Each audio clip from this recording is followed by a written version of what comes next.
अस्सलाम वालेकुम।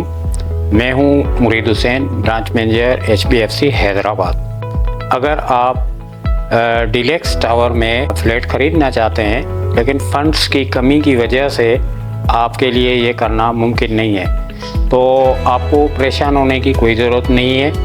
आप बआसानी HBFC हैदराबाद से हाउसिंग फाइनेंस ले सकते हैं, क्योंकि HBFC बआसानी कर्ज़े देती है 3 साल से लेकर 20 साल के पीरियड के लिए, जिसमें कस्टमर अपनी सहूलत के हिसाब से लोन अवेल कर सकता है। अब्दुल्ला ग्रुप के जितने भी प्रोजेक्ट्स हैं ड्यू प्रोसेस के साथ तमाम इदारों की इजाज़त से और कंप्लीट डॉक्यूमेंटेशन के हिसाब से जो है ना बनाए गए हैं। उसमें इसलिए HBFC जो है ना आसानी के साथ हाउसिंग फाइनेंस प्रोवाइड करती है। HBFC की हाउसिंग फाइनेंस का फ़ायदा उठाएं और अब्दुल्ला के डीलक्स टावर में 20 साल के लिए कर्ज़ा हासिल करें और अपने घर में रहते हुए कर्ज़ा अदा करें। अपना घर आपका ख्वाब, हमारा वादा।